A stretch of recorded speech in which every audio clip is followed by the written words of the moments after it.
আমাদের দেশের মরিচ চাষীদের সবচেয়ে বড় সমস্যার কথা যদি বলি, তার মধ্যে অন্যতম হচ্ছে মরিচ গাছের পাতা গণহারে কুঁকড়িয়ে যাওয়া। মরিচ গাছের পাতা কুঁকড়িয়ে যাওয়ার সমাধান নিয়ে ফেসবুক, ইউটিউবে প্রচুর ভিডিও পাবেন। অধিকাংশই দেখবেন শুধু কীটনাশকের নাম বলে সমাধান দিয়ে দিচ্ছে, কিন্তু তারা এটা জানে না যে শুধু কীটনাশক দিয়ে মরিচের পাতা কুঁকড়ানোর সমাধান করা যায় না, যার ফলে মরিচ চাষীরা কীটনাশক দেওয়ার কিছুদিন পর আবার সেই একই সমস্যার সম্মুখীন হয়।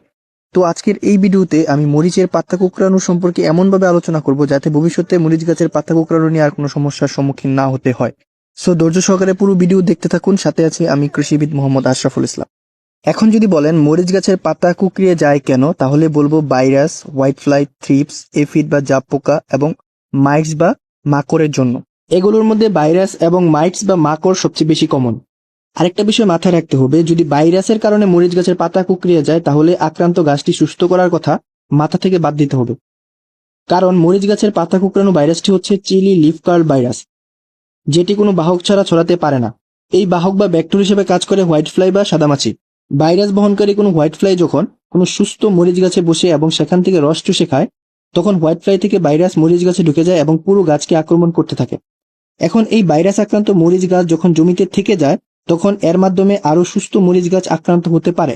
এখন প্রশ্ন হতে পারে কেন বা কিভাবে। চিলি লিফ কার্ল ভাইরাস বহনকারী হোয়াইট ফ্লাইয়ের কাজ হচ্ছে গাছ থেকে রস চুষে খাওয়া। ভাইরাস ছড়ানো তার লক্ষ্য না। হোয়াইট ফ্লাই যখন কোনো মরিচ গাছ থেকে রস চুষে খায়, তখন তার মেন উদ্দেশ্য হচ্ছে রস চোষা। গাছটি ভাইরাস আক্রান্ত কিনা এটা বিষয় না।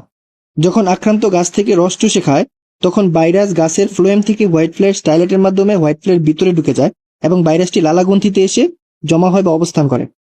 এখন এই ইনফেক্টেড হোয়াইট ফ্লাই যখন কোনো সুস্থ মরিচ গাছ থেকে রস চুষে খায়, তখন ওই গাছটি আক্রান্ত হয়ে যায়। এভাবে যতগুলো গাছে বসবে এবং সেখান থেকে রস চুষে খাবে, ততগুলো গাছই আক্রান্ত হবে। সেই জন্য ভাইরাস আক্রান্ত কোনো মরিচ গাছ জমিতে রাখা যাবে না। সব আক্রান্ত গাছ উঠিয়ে পুড়িয়ে ফেলতে হবে বা পুঁতে ফেলতে হবে, এটা মাথায় রাখবেন। মাকড়, জাপ পোকা, থ্রিপস এর আক্রমণ হলে তো গাছ উঠানো লাগবে না। এখন কনফিউশন হতে পারে কোন গাছ উঠাবো, কোন গাছ রেখে দেবো। চলুন আপনার কনফিউশনটা দূর করি। যদি আপনার জমির একটা বা দুইটা গাছ কুঁকড়িয়ে যাওয়া অবস্থায় আপনার নজরে আসে, তাহলে কোনো কথা নাই, আগে গাছ জমি থেকে উঠিয়ে পরে পর্যবেক্ষণ করবেন যে এটা ভাইরাস নাকি অনলি পোকার জন্য হয়েছে। এই অবস্থায় রিস্ক নেওয়ার কোনো দরকার নেই। যদি ভাইরাসের কারণে মরিচ গাছের পাতা কুঁকড়িয়ে যায়, তাহলে নিচের লক্ষণগুলো মিলাবেন। মরিচের জমিতে বা আক্রান্ত গাছে আশেপাশে ছোট ছোট সাদামাছি দেখতে পাবেন। পাতা উপর দিক করে কুঁকড়িয়ে যাবে, দেখতে নৌকার মতো মনে হবে। ছোট ছোট পাতাও দেখতে পাবেন এবং গাছ আস্তে আস্তে জোপালো হয়ে যাবে। পাতা গাঢ় সবুজ ও হলুদ রং ধারণ করবে। এখন আপনাদের মাকড় বা মাইটসের সাথে কনফিউশন হতে পারে।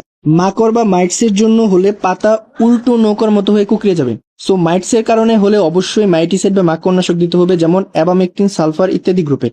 ডেসক্রিপশনে বাজারে যেই নামে পাবেন তার লিস্ট দেওয়া আছে। এখন ভাইরাসের জন্য পাতা কুঁকড়িয়ে গেলে সমাধান কি? প্রথমেই বলছি, আক্রান্ত সকল গাছ সবার আগে তুলে পুঁতে বা পুড়ে ফেলতে হবে।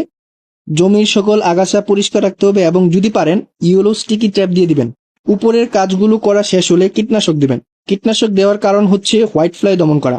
তো এমন কীটনাশক সিলেক্ট করবেন যেগুলো একসাথে হোয়াইট ফ্লাই, এফিডস ও থ্রিপস দমন করতে পারে।